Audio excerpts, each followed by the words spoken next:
Hello viewers, this is your host Nurse Roslyn Odhiambo on Skills versus the Midwife, and today's video we are going to learn about the Apgar score. So how do we actually compute the Apgar score? From a basic understanding, this is an easy and quick assessment tool that will be used to assess the state of the newborn after birth, and therefore it has different parameters. When you look at the chart, okay, that has different parameters of what Apgar is, and this is an acronym that actually stands for appearance. Then we have the pulse, we have the grimace, we have the activity, and finally the respiration.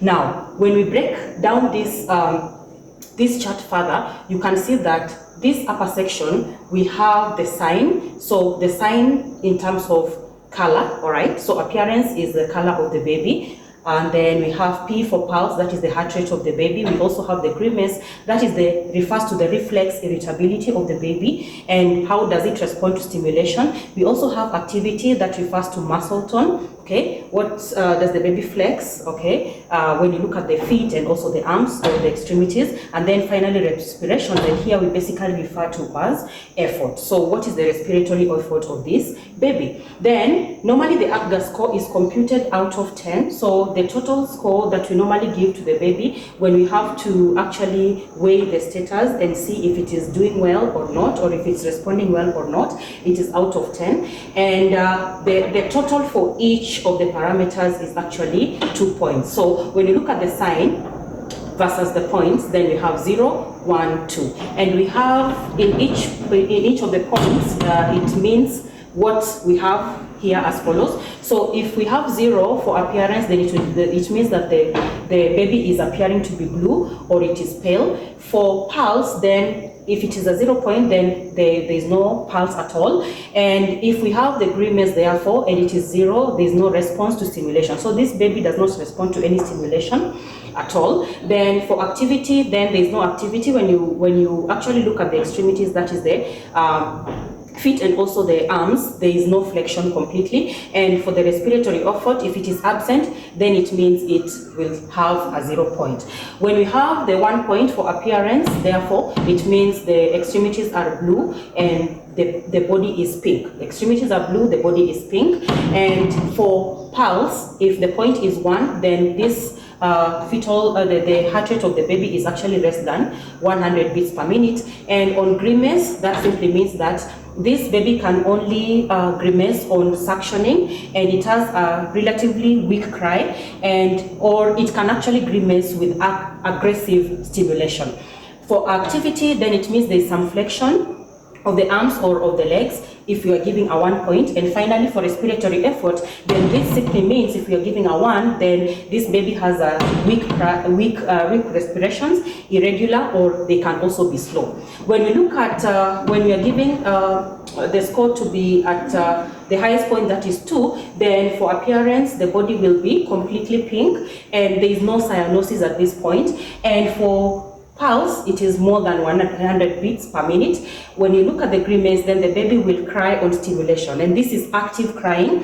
Then on activity, then the baby is completely active. Actually, there's visible flexion on the arms and also on the feet or on the legs. Then we also have a strong cry. If we are giving the highest point, that is 2, then the baby is actually crying when we have to give a point 2. So Apgar score is normally done in 1 minute, that is almost immediately after birth, at 5 minutes and also 10 minutes to just ascertain that this baby is doing well and is responding well.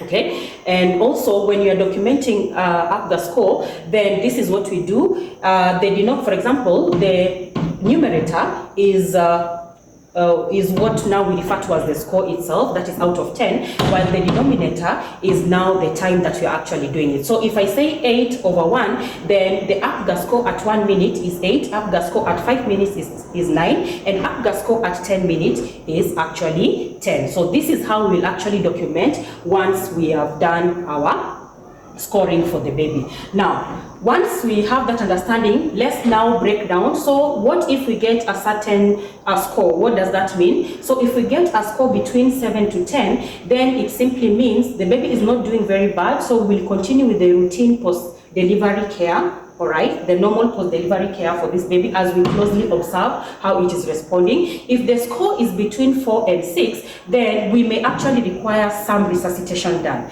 And part of what we need to do is probably to rub the baby, and this forms part of the stimulation so that it can pick up. Probably there was a weak cry and response.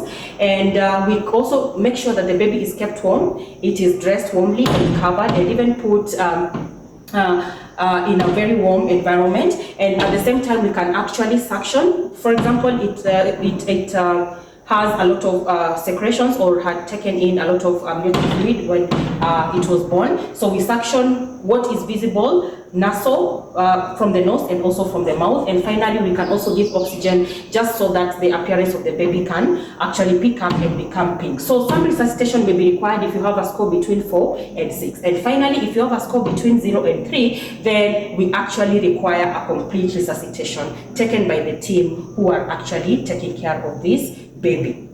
Let's give an example. We have a scenario here. So the mother has just delivered, and the nurse taking care of this mother has received the baby, and the score at 1 minute, all right?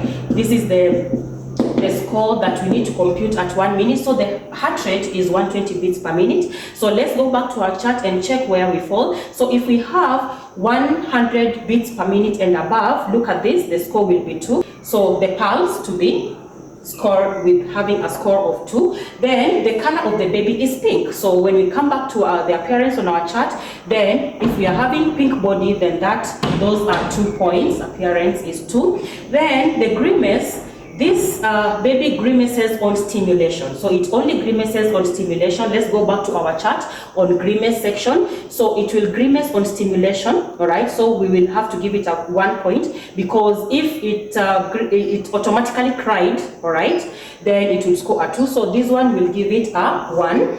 Then we have respiration, and we have assessed that it is irregular. So let's come back to our chart. Irregular respirations falls at 0.1. And finally, on activity, we realize that there is some flexion on the arms and on the legs. Come back to our chart on activity. So there is some flexion. If we have to give 2 points, then there will be active flexion on both extremities. But because there is only some flexion, then we'll give it a 1. So what is the total therefore? This is 2 plus 2, 4, 5, 6, 7. So the Apgar score of our baby after it was born at 1 minute will be 7/10. And therefore, remember what we said when we are documenting. If it is 7 at 1 minute, then it will be documented as such. And therefore, remember what we said as we are interpreting. If you are having a score of between 7 and 10, then continue with the routine post-delivery care. Thank you very much, viewers. I hope we can continue practicing. Check out more questions, and you can practice on computing the Apgar score. It's very important because it enables us to understand better how our baby is actually adapting to the extrauterine life. Otherwise, put in your comment and any questions that you have, and we will work it out together. See you in the next video. Thank you. Below, find the questions that are attached to what presentation we have had today. You can try out some of them and see if you can be able to compute correctly and be able to practice back at your workplaces and in your institutions.